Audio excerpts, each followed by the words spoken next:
Hey Tipsy Teaspoons, welcome to another episode of Nikki Loves Gossip. Yes, with your good gossiping girlfriend, Nikki, here for just another curbside car chronicle. And let's get into episode 2 of Summer House. Hey Martha, yes, our friends are on the Vineyard for another 15-day stay, and the shenanigans are shenaniganing. Okay, let's get into it. I want to start on a somber note with Preston and the issues that he is currently facing. So as we already know, Preston's father passed away. Now Preston and his father were estranged. His father did not raise him. So he said his father, if I'm not mistaken, came back into his life after he graduated from law school. So of course that, you graduate law school, sometimes you might be in your 20s. So that, for me, I could see why that would be kind of weird to to try to reconnect or rekindle a relationship, because here we are, two grown adults trying to establish a father and son situation. I don't know, for them, could it be a father-son situation? Could it be, hey, we're two adults and we're going to learn how to coexist because we share the same genetic makeup, the same DNA? Or are we really going to be serious and take a stab at this father-son relationship? So apparently none of those ended up being an option, because Preston let it be known that his father, when he came out to his father said something along the lines of, I don't have a gay son, or something like that. And Preston said, well, you didn't. Oh, I didn't raise my son to be gay. And Preston technically was like, well, technically you didn't raise me. So that's basically along the lines of Preston's father's attitude and Preston's rebuttal to his father trying to pop fly and come at him for his sexual orientation. Clearly, we see that Preston is grieving and hurting because, okay, let's keep it a buck. Regardless of if they had a relationship, that person helped bring you into the world. So there is a form of loss. I'm not going to say that it would be a form of loss as a traditional father-son relationship would be, as a father watching their child enter the world and watching them ascend into adulthood. So for, those reasons, we can't really expect Preston to feel that gut-wrenching type of loss. But we can have empathy and sympathy for him, because right now, he's grieving, and he's also battling his father's side of the family. So that, in a nutshell, is, that's a lot. So Preston is just dealing with a lot. It's good to see that he has a boyfriend there to support him, and it's a good thing that he is actually on the Vineyard and kicking it at the summer house with his friends who can help keep his mind off things and just shenanigan and just drink and just have a good old time. So his mind could just be elsewhere. He needs just mindless entertainment, which is great. Okay, so we put a pin in Preston. So next, we are going to move on to, I want to get into this about to be a ratchet love triangle situation. So we already seen that Summer most definitely is feeling Alex. I'm just gonna flat out just put it out there. Summer has gone and slipped on the and I'm gonna say, she's smitten with Alex, regardless of her trying to pretend and act like she's not. she most definitely is, because episode 1 ended with her bringing up the L word. Well, you didn't have, I thought that you would have had a type of love, for me, or holding me in a type of a loving regard. Because, he didn't invite her to the parties. He didn't invite you to the parties because he's trying to stack his roster, and he don't want you messing up his roster. What he looked like? You opened the cookie jar, you gave him a taste of your cookies, and now that he's sampled and he's had them and he's munched on them, he's done with it. He's over it. Been there, done that. So he wants to go out and he wants to sample some more crumble cookies, okay? He didn't sample your crumble cookie, he didn't crumbled it up, and now he's ready to sample some more cookies. So why would he invite you to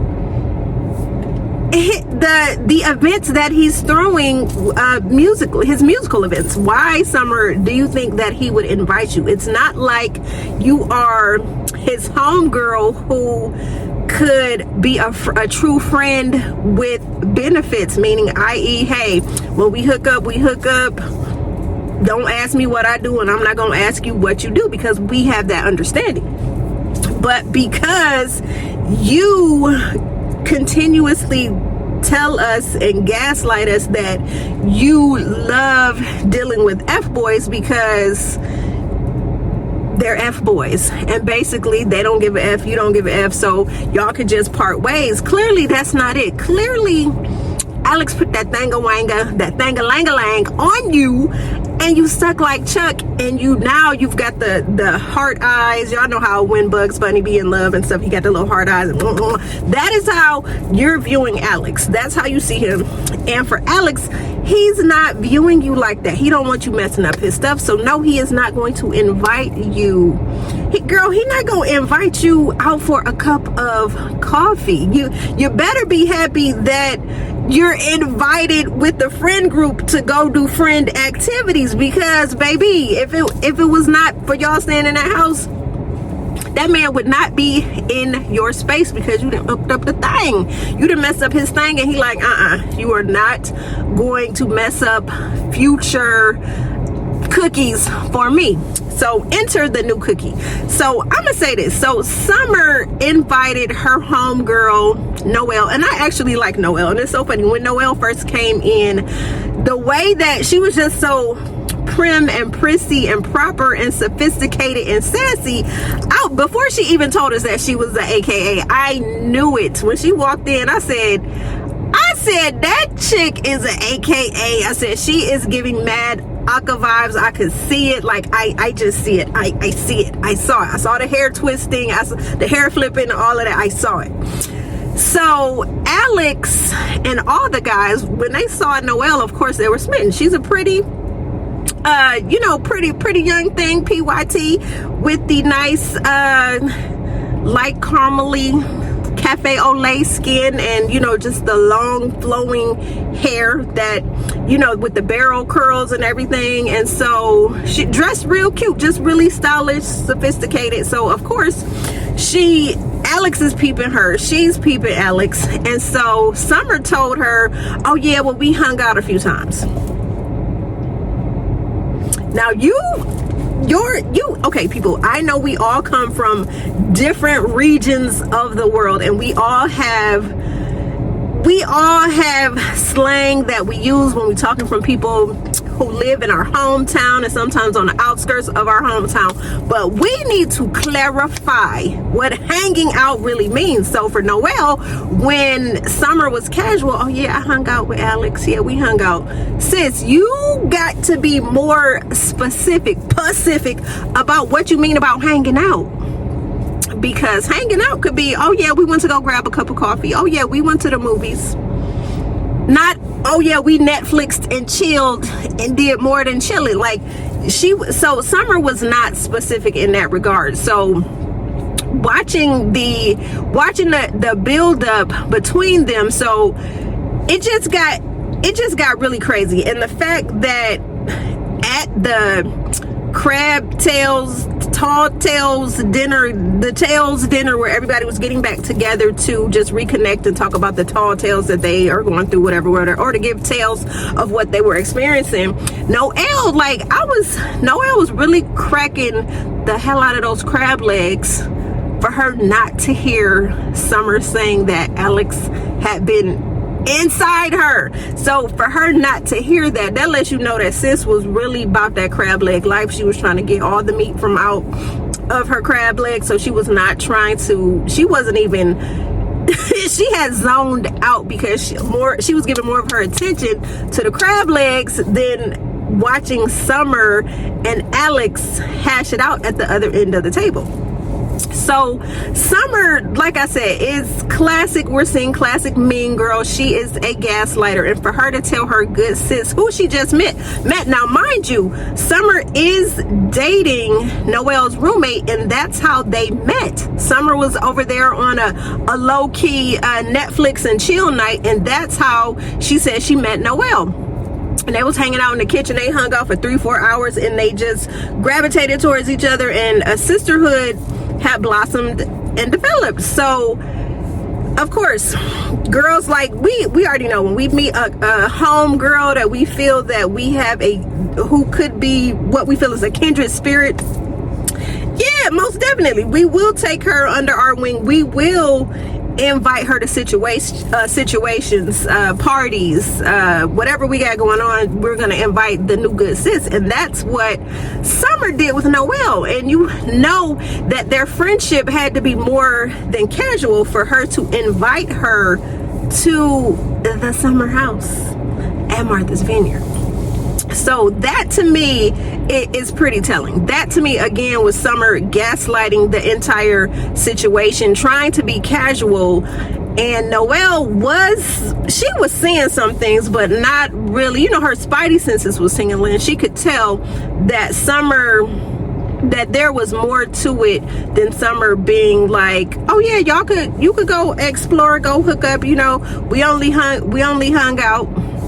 So it was funny to see that when the brunch group went to go brunch and the workout crew went to go work out, that Noelle found out from the rest of the crew, i.e. Amir, i.e.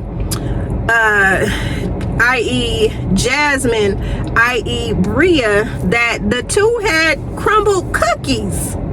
They crumbled cookies, and Noelle was flabbergasted. She was shocked. She felt like she had been bamboozled. Like, how, friend, are you going to try to push this man off on me, and you already know that he's my type, and you're gonna push him off on me, but you don't tell me, you don't give me all the details.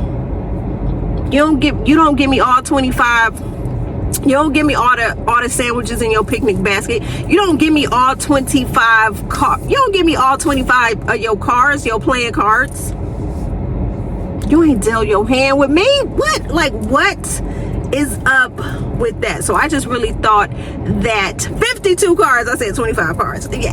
You didn't put all your 52 cards on the table when it came to your situation with Alex that you tried to downplay. So of course, after, you know, when the groups came back, the brunch group came back, the brunch group that consisted of Preston, Summer, and Jordan. So when they all got back together, yeah, Summer was like, friend, let me holler at you for a minute. So it was just weird to me watching them converse about that. Like, oh, why you didn't tell me that you and Nick were, you know, that y'all had like y'all was seeing each other like that. And so what happened was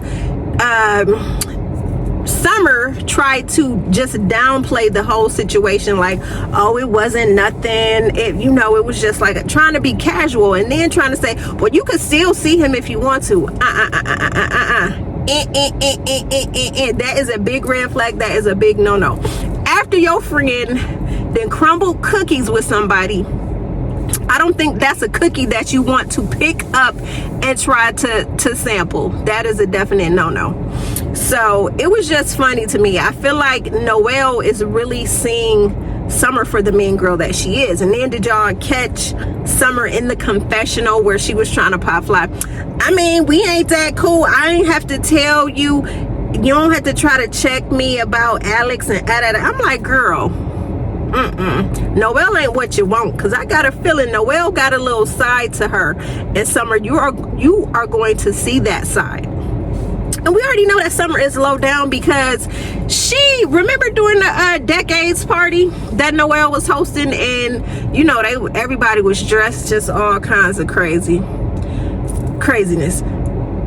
and for Summer to low-key put her girl Shanice out there. Oh, who's the worst dressed? Shanice, girl, she wants to be up Jordan's butthole so bad that she is adopting the mean girl like tendencies. And it's like, sis, you don't even have an identity. First of all, your identity is you're as interesting as a paperclip, Summer. That's all I got. That's the only good thing I really have to say about you. I really feel like you treated Shanice bad. That's been your homegirl, and you already know that she's going through a lot right now, coming off the stalking situation with her ex-boyfriend, and also her having lost her job. So y'all already know my good sis confidence ain't what it is, and she's flighty, and she's an airhead, and she's just one of those people that just Madonna, oh, girls just don't wanna have fun.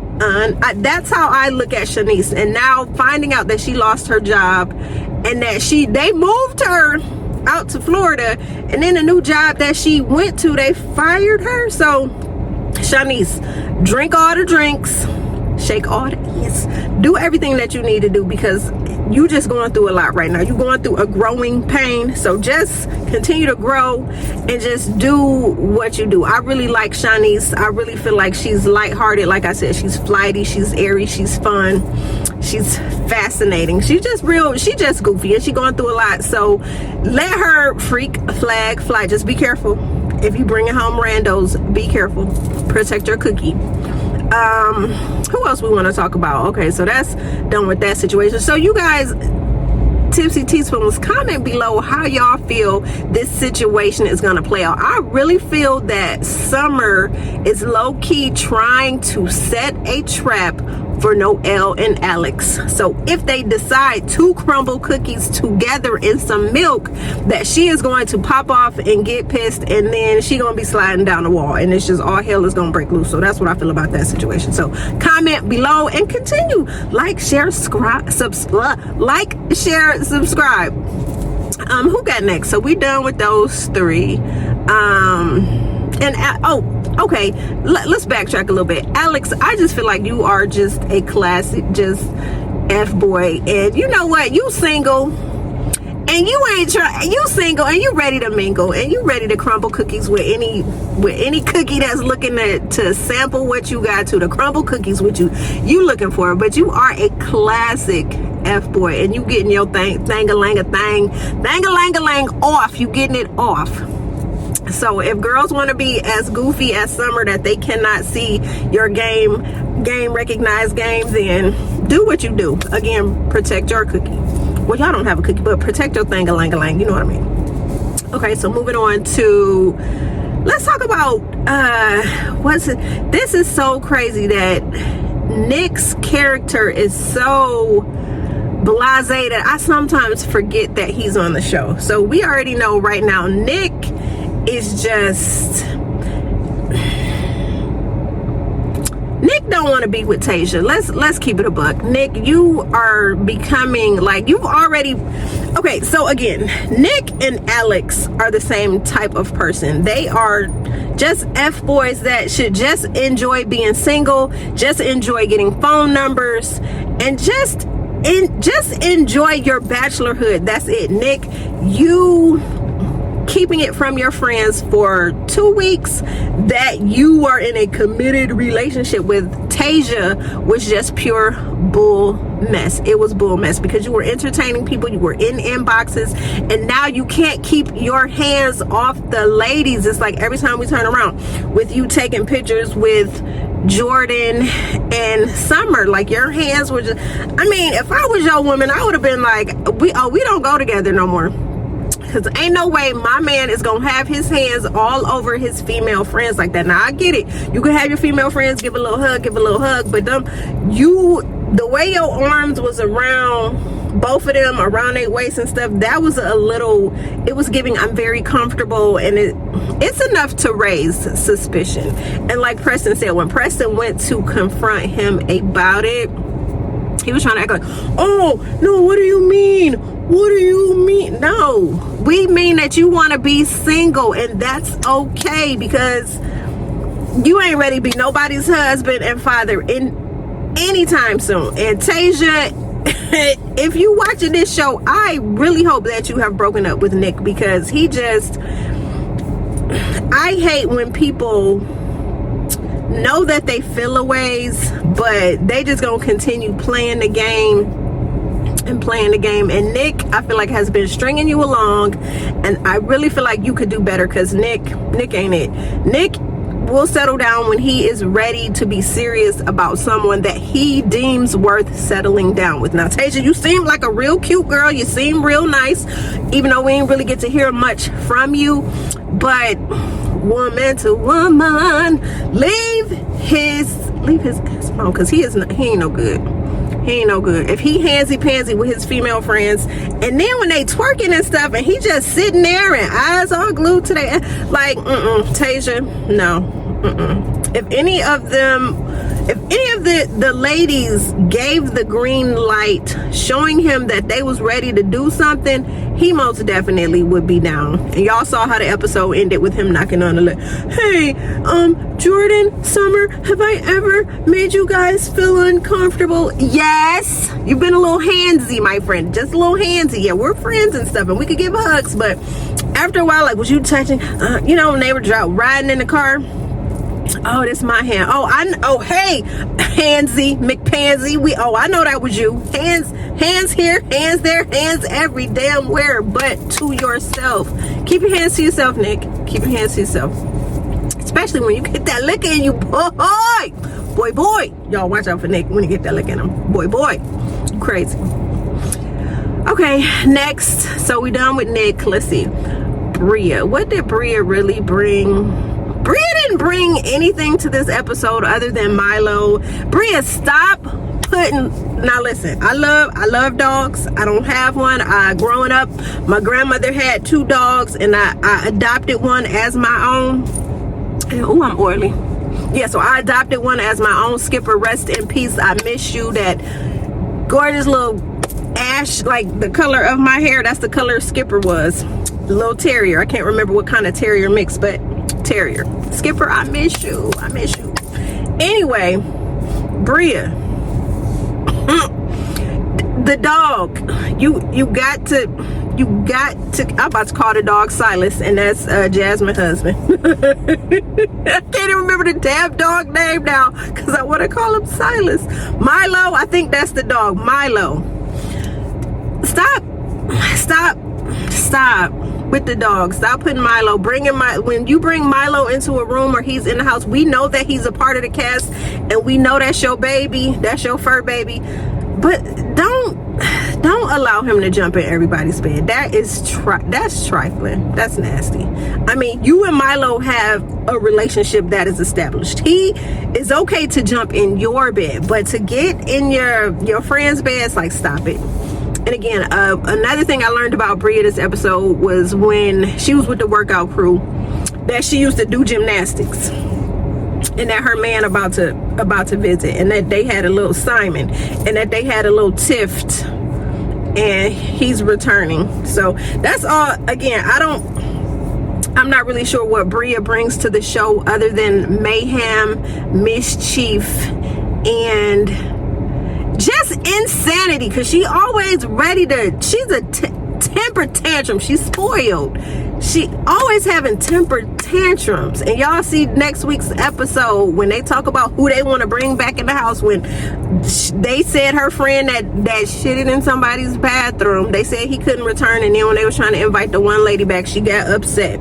So Bria, I'm really not sure what you're bringing to the show other than the arguing aspect that's supposed to make us decide whose side we're on. It's always going to be the other person's side. It's never going to be your side, Bria, because you're like the annoying little sibling that does shit for attention, so they could argue with you to get your attention. Bria, you got my attention, and you're annoying. You're annoying. You're annoying. You're annoying. So bye, Bria, dumb her.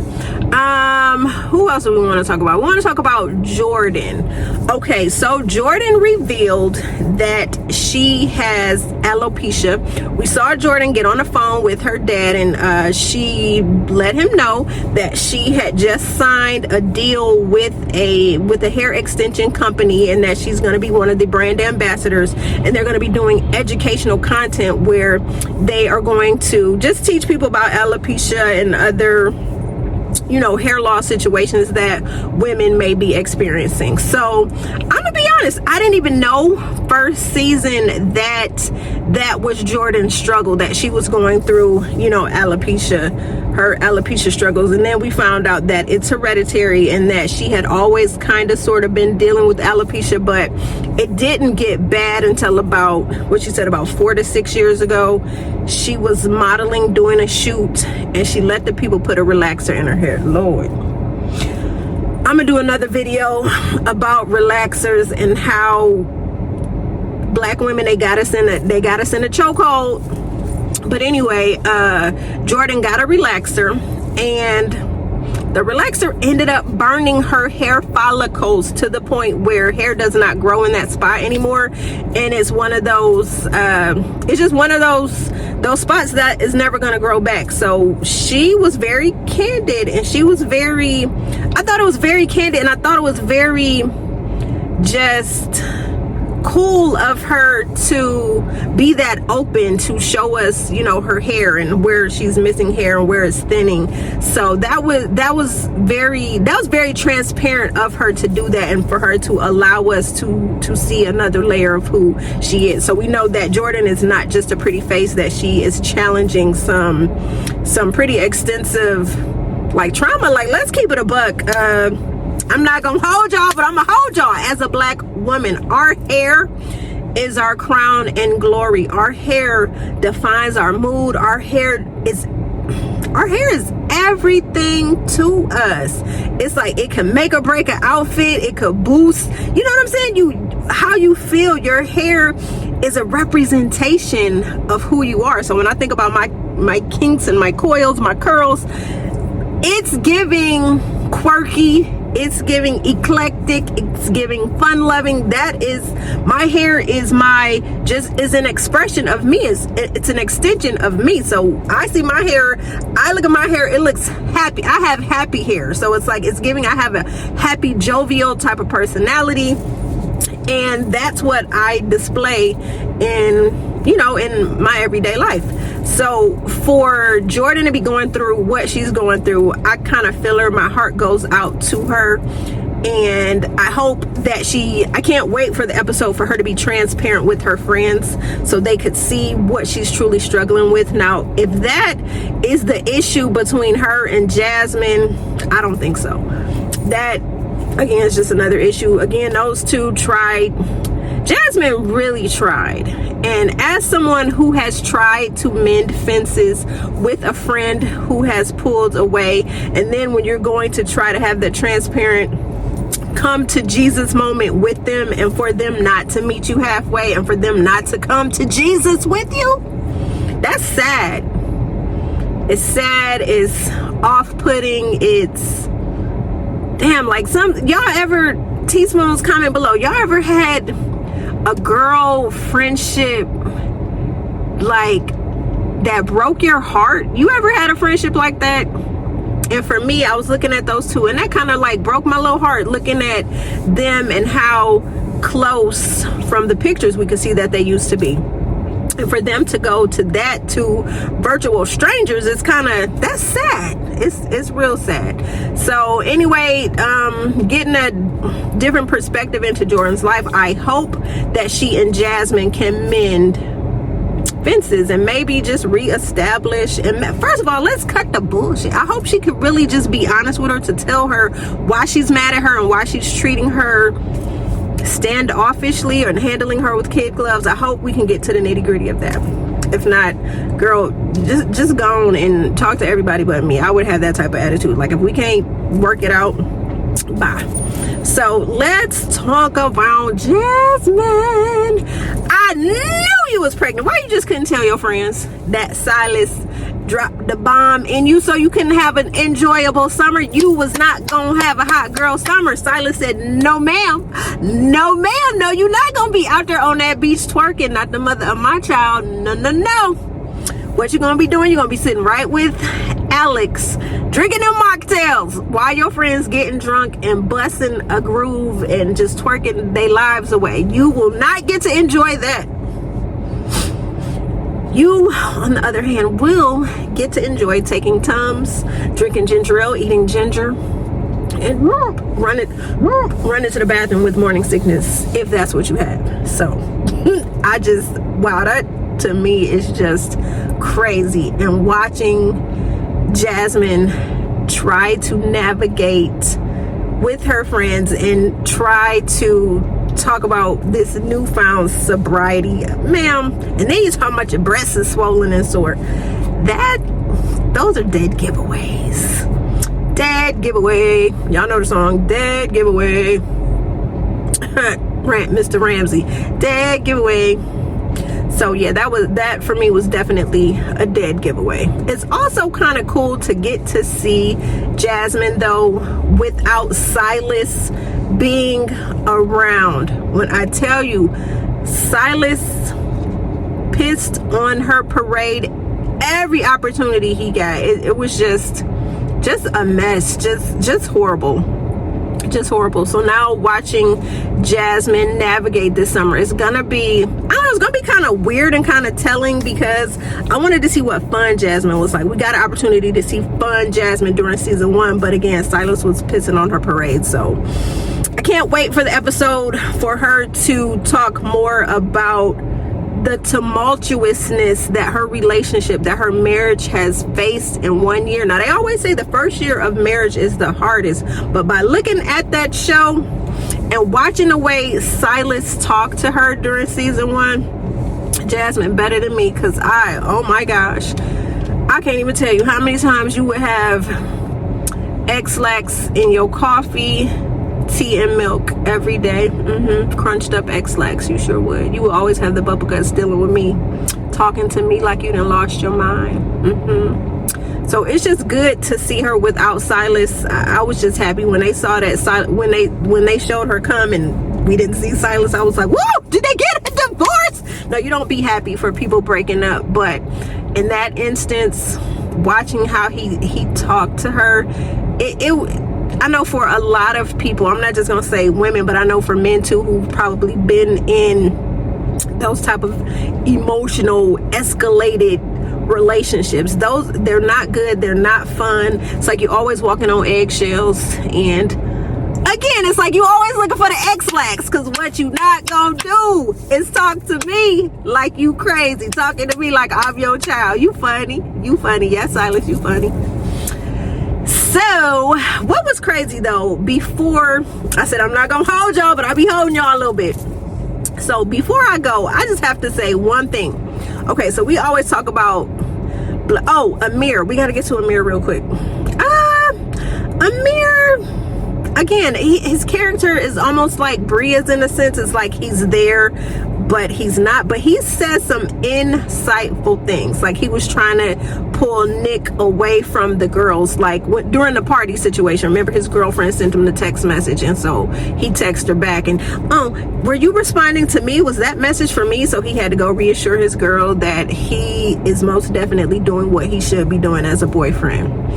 We know Amir likes to work out. And we know Amir has a girlfriend. But other than that, that's really what Amir doesn't really give.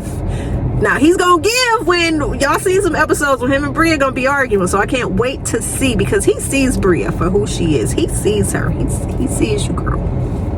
So we're gonna see what happens there. But before I said I wasn't gonna hold y'all, but look at me, got y'all in a little chokehold. What was disappointing to me was during the decades party. Remember how everybody was dressed up like a different decade? Remember Nick was dressed up in 70s gear, And then when he told them that he was Arthur Ashe, and everybody looked at each other like, how could you, as black, young, influential, powerful people in the making, not know that Arthur Ashe was one of the, he was a tennis GOAT, one of the most influential tennis players of our time. He also passed away from AIDS. So just, again, us as black people not knowing our history, that just didn't sit right with me. It was embarrassing, and for y'all to be like, boo, your outfit, boo. First of all, and then when Bria went to go Google who Arthur Ashe was, and Nick's outfit was spot on, paying homage to Arthur Ashe, she was still like, boo, you know, like, boo. Like, come on, y'all. We gotta do better. We gotta do better. So again, teaspoons, I'm not gonna hold y'all, that's my time, but it's called Chronicle episode 2 of Hey Martha. Make sure you like, share, comment, and subscribe, okay, to join the good gossiping girlfriend tribe. Yes, once again, I'm your good gossiping girlfriend, Nick. And until next video, I'm out. Peace, babies.